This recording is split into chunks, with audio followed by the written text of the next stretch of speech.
What's up, everybody? Happy Friday. Hope all you're having a great day. Today was the official first day of the Nurses Ball 2019. Let me tell you, I love this episode from beginning to end. I enjoyed the entire episode. I think all the actresses and actors did a wonderful job. I liked it. I really did. But I'm not going to talk about the Nurses Ball first yet, because there's one thing in particular that had nothing to do with the Nurses Ball in a way, and that was the situation with Curtis and Laura. They got to get the hell up out that house. I'm glad they did, though. I really am, because I had a feeling they was going to get out of there before it exploded. Because Laura caught on real quick to what Ryan was trying to do. He was trying to kill her in the way that he was supposed to die all those years ago. In the funhouse, he was supposed to have died of an explosion.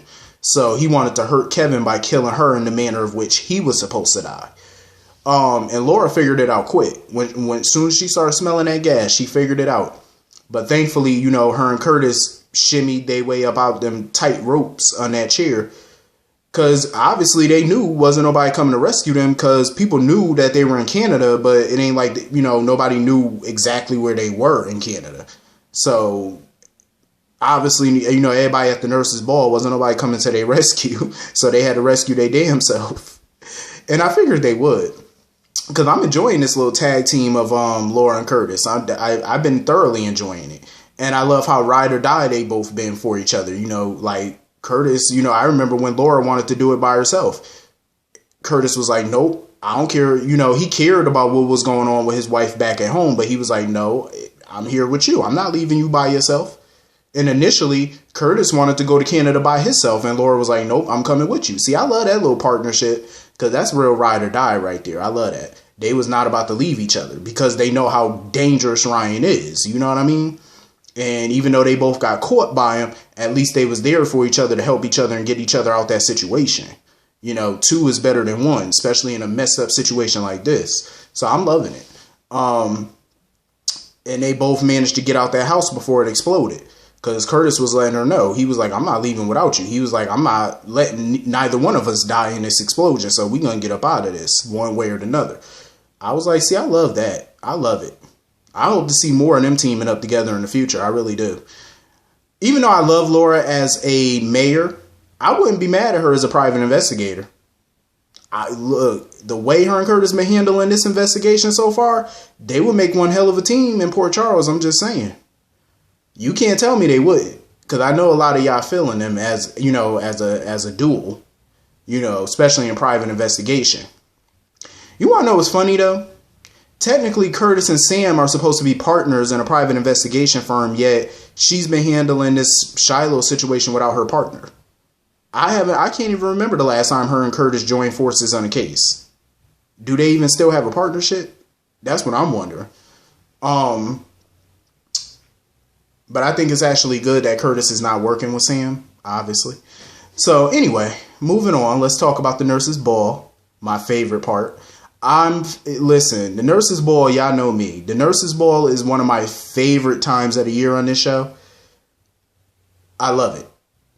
Absolutely love the Nurses Ball, because this is the one time a year, one out of a couple times of the year, where you get to see a lot of cast members that you don't get to see every day, dressed to the nines, and come out and have a good time. You get to see some singing, some dancing, the drama, the shade. You get to see all of it in one good episode. You know what I mean? Like, this is why I love this time of year. And of course, we got to see Felix today in Epiphany. I'm mad, because I want to see more Felix in them. I want to see more of the nurses and the GH, the hospital stuff. I want to see more of that. And seeing Felix today made me just happy, because I'm like, damn, it do feel like I haven't seen him in a while, especially Nurse Amy, seeing all of them together. Epiphany, Elizabeth, all of them looked stunning. They all looked amazing. All of them was dressed to the nines. I think it was pretty nice of Franco, though, because, Amy and them were talking about getting a Uber to take them to the Nurses Ball. And Franco was like, nope, bump that Uber. He got them a stretch limo. That was freaking nice of him, yo. That was really dope. Because he was like, he wanted him and the nurses and stuff, especially him and Liz, to be arriving in style. I like that. That was pretty nice of him. That was dope. So anyway, now we get to the nurses' ball. You know, you got my girl, Dr. Bailey, up in here from Grey's Anatomy. She's the co-host of the red carpet along with Nina, of course. And Maxie is doing the live tweeting, the social media stuff.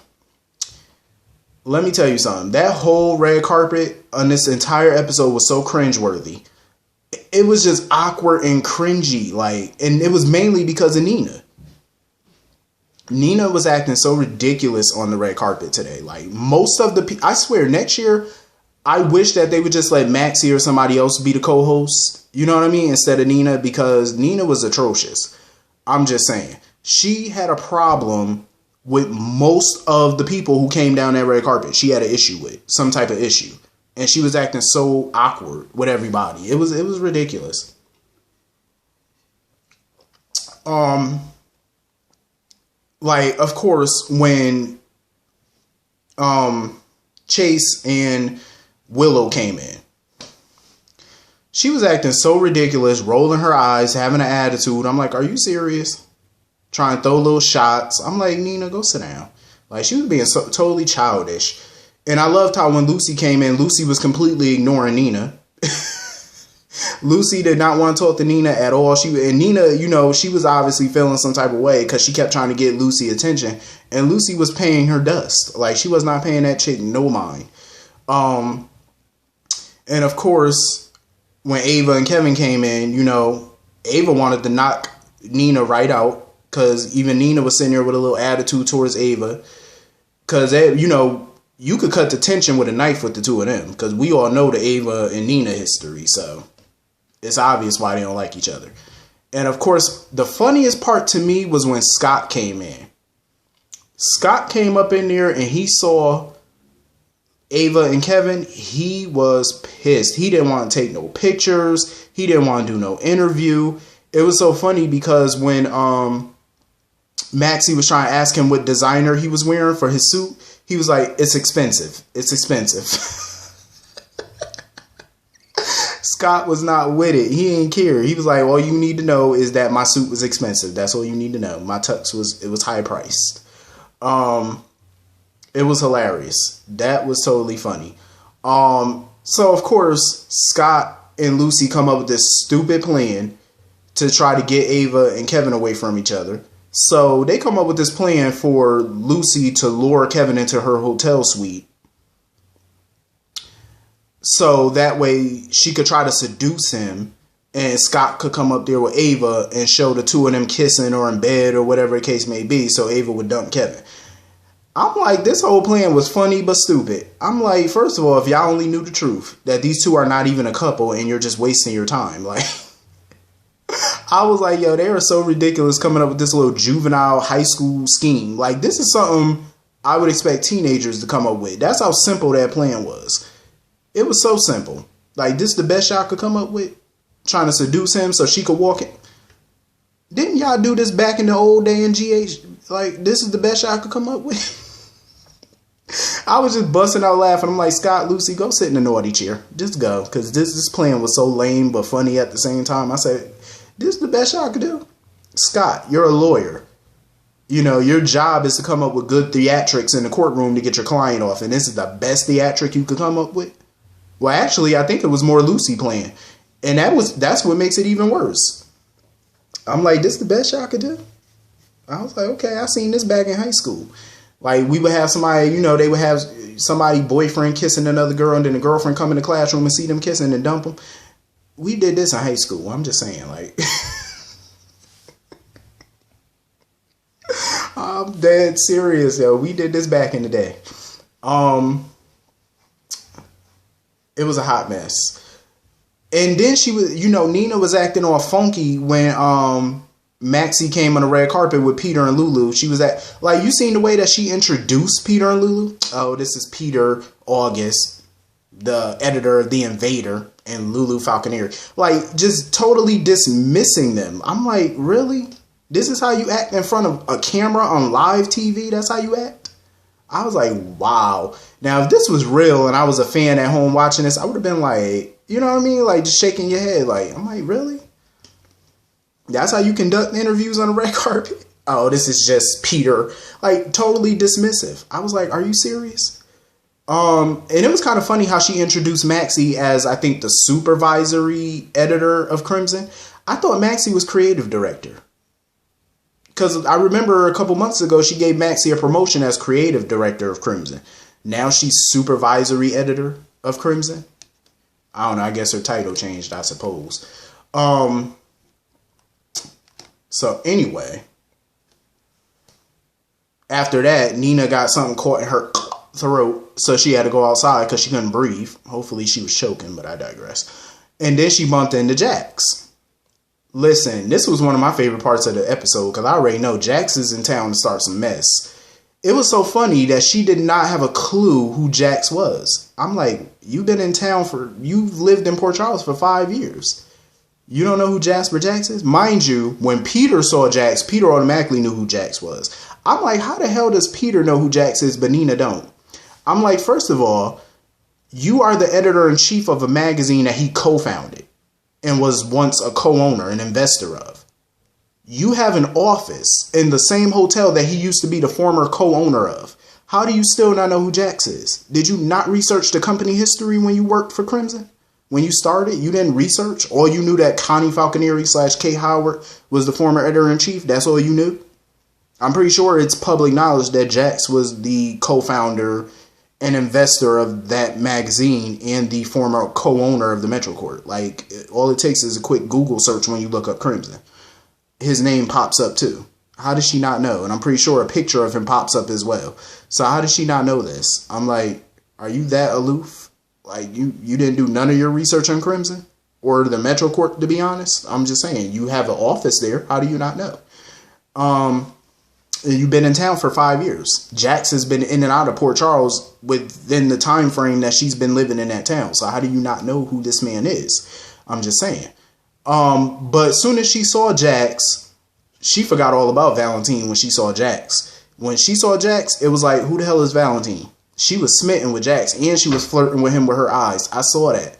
That little twinkle in her eyes. She was flirting. I was like, here we go. I said, please do not tell me they about to waste Jax on her. I'm like, y'all might as well put Jax with Kim or somebody. I'm like, why are y'all wasting him with Nina? I was like, I could definitely see a love triangle between him and Valentine for Nina.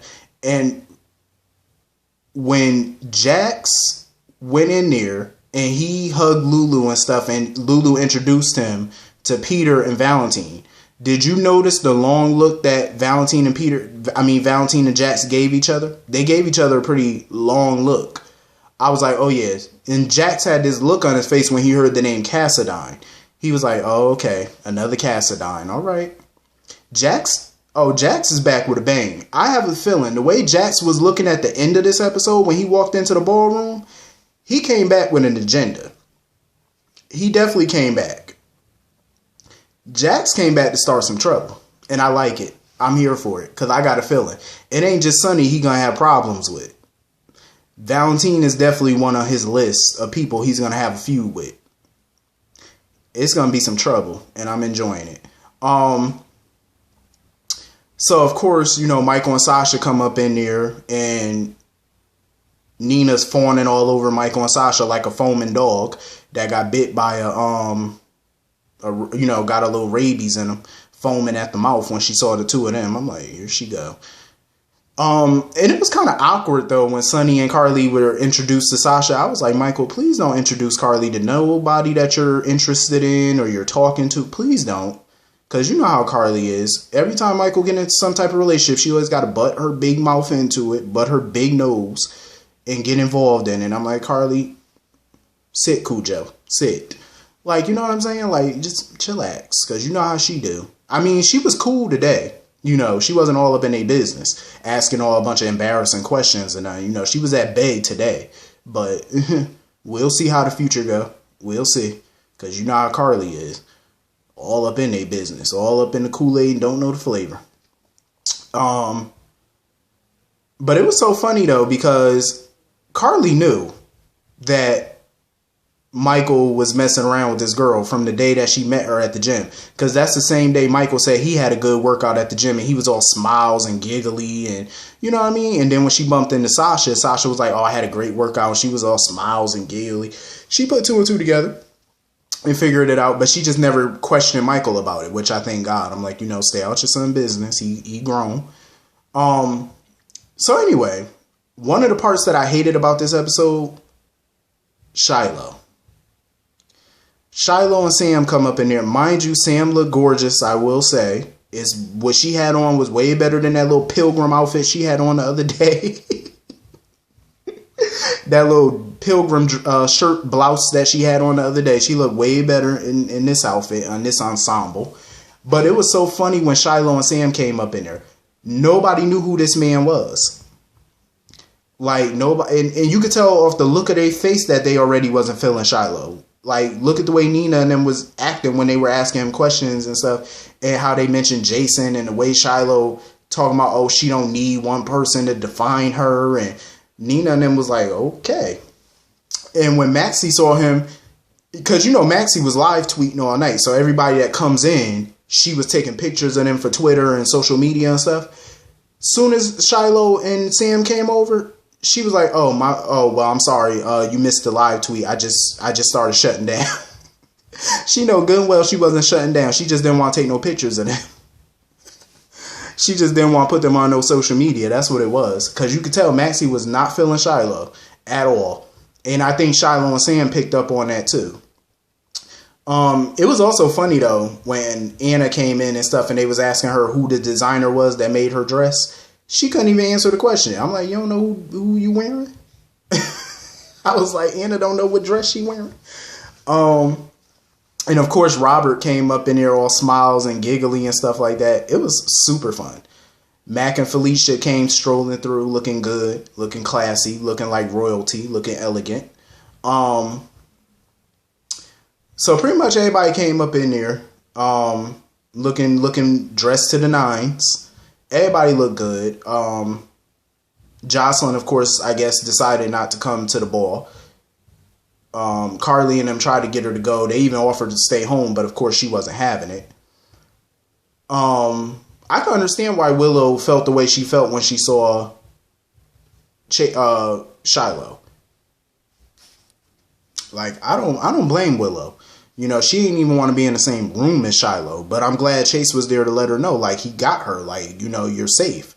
It sucked how Willow had to tell him basically that she was fired and stuff like that. So Chase told her, like, you should try private schools, teaching in private schools and stuff. I think she should too. I think it really did suck the way they fired her though. That was jacked up. So anyway, Shiloh. He goes over and thinks it's a good idea to talk to Sonny and Carly. Sam tried to talk him out of it, but he told him, no, it's a good idea. He went over there, of course, all smug, all arrogant, talking about how Christina doing and stuff like that. I could tell it took everything in Sonny not to put a bullet in him right there. Because the way Sonny was looking and smiling and talking, even Carly had to look at him hoping that he wasn't going to do nothing physical. Like because Carly the way she was looking at Sonny, she knew he wanted to attack him. She knew. I knew even looking at him. Because when Sonny get that smirk on his face, you in trouble. He about to be devious. And he's sitting there talking about something. Oh, well, I can't wait for her to come back to DOD. Carly and him was like, that's not happening. She ain't coming back there. Like, Carly was giving him straight attitude. And Sonny had to basically subliminally threaten him and basically let him know. I live by a code too. Family first at all costs.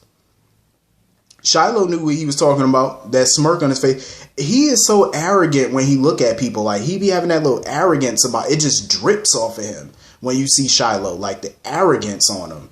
I was like, yo, I can't stand it. I was like, every time I see him with that little stupid smirk, I'm like, yo, I just wish somebody would knock it off of him. Anyway, Finn is still pissed about his engagement ring. He immediately walked up to Robert. Where's my ring? I want my ring back. This whole situation with that ring is hilarious, though. Like, hurry up and get that man his ring back. Even Robert had that little look on his face like, Robert looking like, bruh, I don't know what to tell you. I don't know what happened to your ring. That's how Robert was looking. He was like, I don't know where your ring at.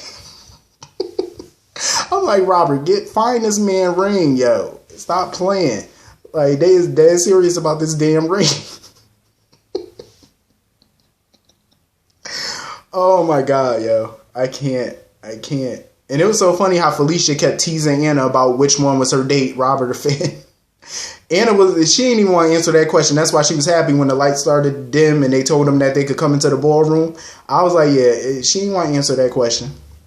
But anyway, this was a dope episode. I thoroughly enjoyed it.